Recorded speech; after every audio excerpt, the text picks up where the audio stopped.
Hello friends, I am Alka and I welcome you all to AVM. Friends, हमारे India में बहुत सारे competitive exams होते हैं और उनमें से एक पॉपुलर एग्जाम है यूजीसी नेट का एग्जाम। हर साल लगभग 12 लाख से भी ज्यादा स्टूडेंट्स इस एग्जाम में अपेयर होते हैं। इसी से आपको इस एग्जाम की पॉपुलैरिटी के बारे में पता चलता है। फ्रेंड्स, देखते हैं इस एग्जाम का मेन पर्पस क्या है, ये एग्जाम क्यों कंडक्ट किया जाता है। इस एग्जाम का नाम है नेट यानी कि नेशनल एलिजिबिलिटी टेस्ट। ये एक नेशनल लेवल का एग्जाम है। ये एग्जाम पूरे भारत भर में एक साथ कंडक्ट किया जाता है। ये एग्जाम दो बेसिक पर्पस के लिए कंडक्ट किया जाता है, टीचरशिप में जाने के लिए या रिसर्च में जाने के लिए। फ्रेंड्स, अगर आपको डिग्री कॉलेजेस में, सीनियर कॉलेजेस में लेक्चरर बनना है या आपको बड़े बड़े यूनिवर्सिटीज में लेक्चरर या प्रोफेसर बनना है तो ये एग्जाम आपके लिए है। और अगर फ्रेंड्स आपको रिसर्च में जाना है, साइंटिस्ट बनना है या आपको आगे चल के डॉक्टरेट करनी है, पीएचडी करना है तो भी ये एग्जाम आपके लिए है। अब देखते हैं ये एग्जाम कौन कौन दे सकता है। अगर आपका पोस्ट ग्रेजुएशन हो चुका है या आप पीजी अपियर है, मतलब अगर आपके पास मास्टर्स डिग्री है या आप मास्टर डिग्री अपियर हो तो आप ये एग्जाम दे सकते हैं। या आपके पास मास्टर डिग्री की कोई भी इक्विवेलेंट डिग्री है तो भी आप ये एग्जाम दे सकते हैं। फ्रेंड्स, ये एग्जाम टोटल 101 सब्जेक्ट के लिए कंडक्ट होता है। ये exam art, commerce, science, management subject से लेकर yoga, dance, physical education, drawing, painting से लेकर चाइनीज, जापानीज, जर्मन जैसी फॉरेन लैंग्वेजेस के लिए भी कंडक्ट होता है। यूजीसी नेट की इस ऑफिशियल वेबसाइट पे आप सारे सब्जेक्ट का लिस्ट देख सकते हैं और आपके लिए जो एप्लीकेबल सब्जेक्ट है उसमें से आप इस एग्जाम का फॉर्म भर सकते हैं। अब देखते हैं इस एग्जाम की एज लिमिट क्या होती है। फ्रेंड्स, जैसा कि मैंने आपको पहले बताया कि ये एग्जाम दो चीजों के लिए कंडक्ट होता है, या तो आप लेक्चरशिप में जाना चाहते हैं या आप रिसर्च में जाना चाहते हैं, जेआरएफ के लिए जाना चाहते हैं। अगर आप लेक्चरशिप में जाना चाहते हैं तो उसके लिए कोई भी एज लिमिट नहीं है। आप किसी भी उम्र के हो, आपकी एज कितनी भी हो, आप ये फॉर्म फिलअप कर सकते हैं। लेकिन फ्रेंड्स, अगर आपको जेआरएफ के लिए जाना है, रिसर्च में जाना है तो उसके लिए एक सिलेक्टेड एज लिमिट है। उसके लिए यहाँ पर एज लिमिट होती है 30 इयर्स। अगर आप ओपन कैटेगरी से तो आपके लिए एज लिमिट 30 इयर्स होगी। लेकिन इस साल फ्रेंड्स कोरोना की वजह से ये एज लिमिट एक्सटेंड कर दी गई है 1 साल से। मतलब अगर आपकी एज 31 भी है तो भी आप ये एग्जाम इस साल दे सकते हो। ये फैसिलिटी सिर्फ इस साल के लिए फ्रेंड्स। इसी साल कोरोना की वजह से आपको 1 साल का एक्सटेंशन दिया गया है। आप 31 इयर्स के भी हैं तो भी आप ये फॉर्म फिलअप कर सकते हैं जेआरएफ के लिए। ये तो हो गया ओपन कैटेगरी के लिए। लेकिन अगर फ्रेंड्स आप रिजर्व कैटेगरी से, OBC, SC, ST and so on in categories में से है या आप वीमेन कैंडिडेट है तो आपके लिए जेआरएफ की एज लिमिट 5 साल से बढ़ा दी जाती है। मतलब यहाँ पर आपकी एज लिमिट होती है 35 इयर्स की। इसलिए इन सारे कैंडिडेट्स को भी बहुत सारा फायदा होता है जेआरएफ की एज लिमिट को लेकर। अब देखते हैं फ्रेंड्स इस एग्जाम के लिए अप्लाई कैसे करते हैं, एप्लीकेशन फॉर्म कैसे फिलअप करना है, इसकी फीस क्या होती है एंड सो ऑन। फ्रेंड्स, इस एग्जाम की फीस होती है ओपन कैटेगरी के लिए 1000 रुपीज और रिजर्व कैटेगरी के लिए 500 रुपीज। अब देखते हैं इस एग्जाम के लिए आप कब अप्लाई कर सकते हैं। फ्रेंड्स, ये एग्जाम पूरे भारत भर में 2 बार कंडक्ट होता है, जून के महीने में और दिसंबर महीने में। आप साल में से 2 बार इस एग्जाम के लिए अप्लाई कर सकते हैं। इस एग्जाम का टाइम टेबल जनरली फिक्स होता है, जून और दिसंबर में ये एग्जाम कंडक्ट होता है।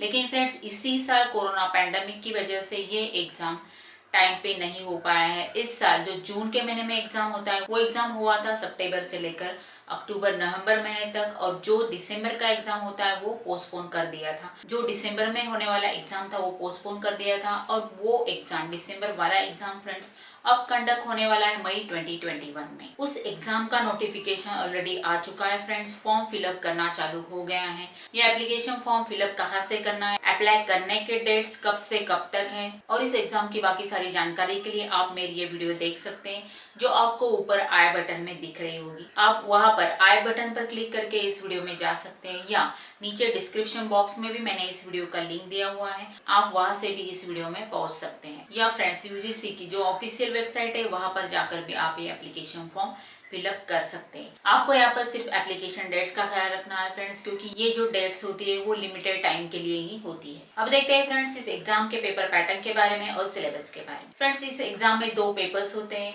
पेपर 1 और पेपर 2। ये पूरा एग्जाम 300 मार्क्स का होता है। पेपर 1 होता है 100 मार्क्स के लिए और पेपर 2 होता है 200 मार्क्स के लिए।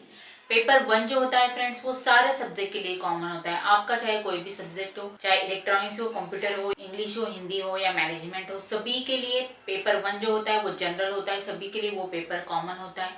वो पेपर सभी सब्जेक्ट के लोगों को देना पड़ता है। और पेपर 2 जो होता है फ्रेंड्स, वो आपका सब्जेक्ट स्पेसिफिक पेपर होता है। वो आपका जो भी ग्रेजुएशन का, पोस्ट ग्रेजुएशन का सब्जेक्ट है उससे रिलेटेड होता है। मतलब अगर आपने अपना पीजी फॉर एग्जांपल इलेक्ट्रॉनिक्स से किया है तो आपका जो पेपर 2 होगा वो इलेक्ट्रॉनिक्स होगा। अगर आपने मैनेजमेंट से किया है तो आपका जो पेपर 2 होगा वो आपका मैनेजमेंट का होगा। अब देखते हैं फ्रेंड्स इस एग्जाम के सिलेबस के बारे में। यहाँ पर क्या क्या सिलेबस होता है पेपर 1 के लिए, पेपर 2 के लिए। चलिए अब शॉर्ट में देखते हैं कि पेपर 1 में आपको क्या क्या पूछा जाता है। जैसा कि मैंने आपको पहले बताया कि पेपर 1 होता है जनरल पेपर और उसका नाम होता है टीचिंग एंड रिसर्च एप्टीट्यूड। मतलब जैसा कि आपको पता है फ्रेंड्स कि ये एग्जाम क्यों कंडक्ट किया जाता है। जैसा कि मैंने आपको पहले बताया, एग्जाम दिया जाता है आइदर लेक्चरशिप में जाने के लिए या रिसर्च में जाने के लिए।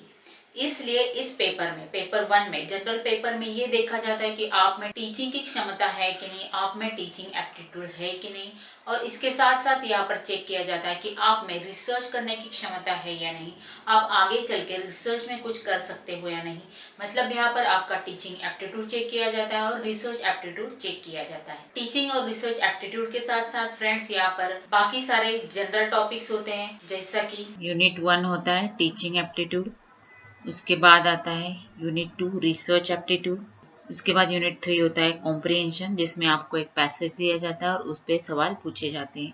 यूनिट 4 होता है कम्युनिकेशन, यूनिट 5 होता है मैथमेटिकल रीजनिंग एंड एप्टीट्यूड, जिसमें number series, letter series, course, relationship, fraction, time, distance, ratio, proportion, percentage, profit loss, ऐसे सवाल पूछे जाते हैं, जनरल मैथमेटिक्स के सवाल।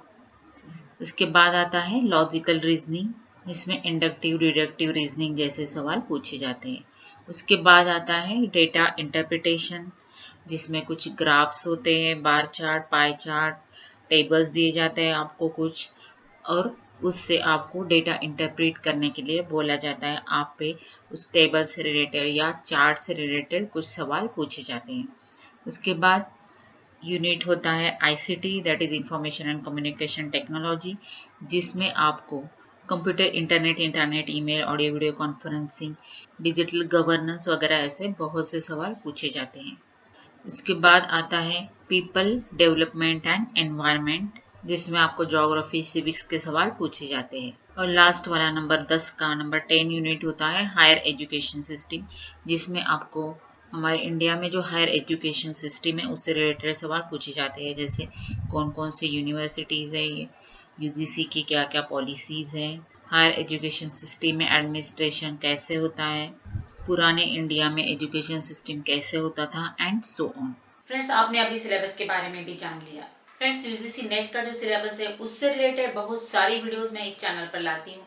ऑलरेडी बहुत सी वीडियोस मैंने एक चैनल पे अपलोड की हुई है और आगे भी मैं ऐसी वीडियोस पेपर 1 के प्रिपरेशन के लिए आपके लिए फ्री में अपलोड करने वाली हूँ। इसलिए अगर आप इस एग्जाम के लिए प्रिपेयर कर रहे हो, इस एग्जाम को क्रैक करना चाहते हो, तो चैनल को जरूर सब्सक्राइब कर लीजिए और सब्सक्राइब करने के बाद तुरंत ही बेल बटन को दबा दीजिए और नोटिफिकेशन में जाके ऑल पे क्लिक कर दीजिए, जिससे फ्रेंड जब भी मैं इस चैनल पे कोई नया वीडियो लाऊंगी आपको तुरंत ही इसका नोटिफिकेशन मिल जाएगा। और फ्रेंड्स अगर ये वीडियो आपको अच्छा लगा हो तो वीडियो को लाइक जरूर कीजिए। ये वीडियो अपने फ्रेंड्स के साथ, फैमिली के साथ, कलीग्स के साथ जरूर शेयर कीजिए, ताकि उन्हें भी इस एग्जाम के बारे में, उसके इम्पोर्टेंस के बारे में पता चल सके और इससे उनका भी फायदा हो सके। चलिए फ्रेंड्स मिलते हैं मेरे नेक्स्ट वीडियो में।